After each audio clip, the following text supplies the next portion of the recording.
Assalamualaikum, my name is Nura Fatihah. Our group picked Brunei Darussalam as our example of country that has 4 domestic issues, which is about economic, social, security, and politics.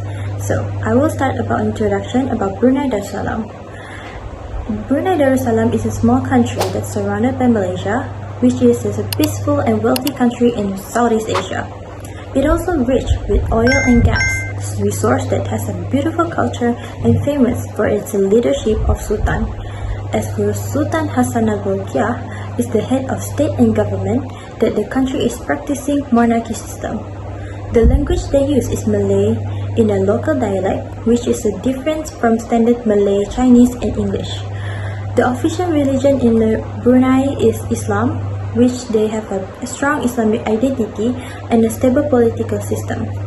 The population is low that is compared to its land area, which is 405,000 people only.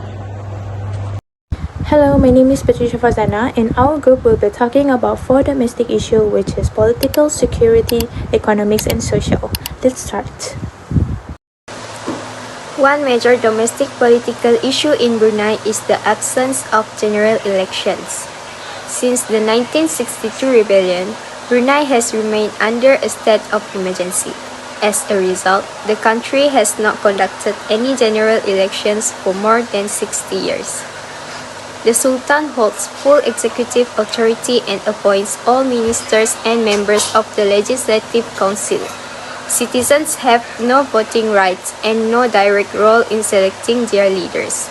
This creates concerns about limited public participation and lack of political accountability. For instance, the Legislative Council meets annually, but every member is appointed by the Sultan, not chosen by the people. This keeps all this decision-making power centralized in the monarchy. In short, the lack of general elections remains a key political issue in Brunei, as it restricts democratic involvement and limits citizens' political voice. So, cigarette smuggling remain one of the Brunei's most main domestic security issues. This happened because of the country's high import taxes and strict laws on the ban of the sale of tobacco. So as a result, neighboring countries such as Indonesia and Malaysia became major sources for the smuggled cigarettes into the Brunei, the country itself. So this illegal trade causes a significant loss of a government revenue and weakens the law enforcement efforts. It also encourages the growth of an organized smuggling networks, increasing the supplies of unregulated tobacco, which will lead to both on health and social risk for the public in Brunei. So, in order to address this issue, Brunei's authorities, especially the Royal Custom and Excise Department, should carry out frequent raids and increase border patrols and impose heavier penalties on the offenders to curb the cigarette smuggling, and in order to demoralize them from even more smuggling cigarettes into Brunei. About economics in Brunei, which is oil and gas. Brunei is a small but rich country located on the islands of Borneo. Since oil was discovered in Syria in the 1920s, the country's economy has mostly dependence on oil and natural gas. These resources have helped Brunei grow and become one of the wealthiest nations in Asia. The main point is oil and gas make up around 19% of Brunei's exports and provide about 17% to 80% of government income.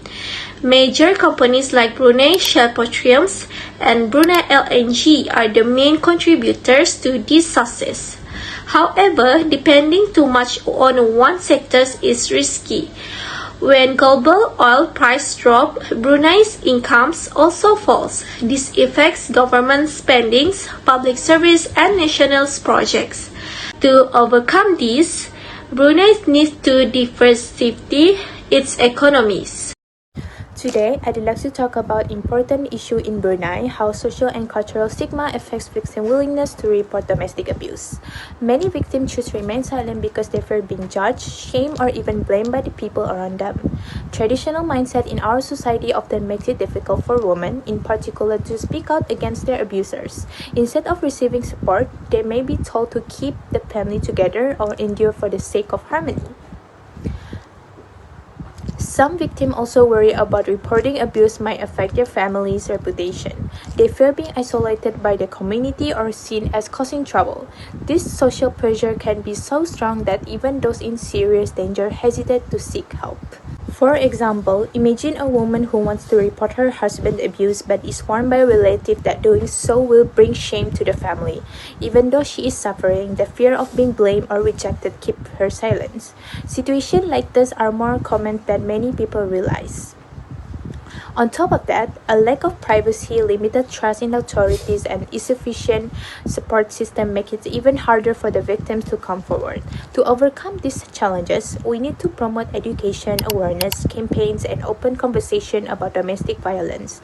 By breaking these cultural barriers, we can empower victims to speak up, seek justice, and receive the protection they deserve. Thank you. So for the conclusion, as we know that Brunei is a wealthy and stable country with a good living of standards and a strong economy, and it's generally safe society through it faces challenges like economic diversification and youth employment. That's all from us. Thank you.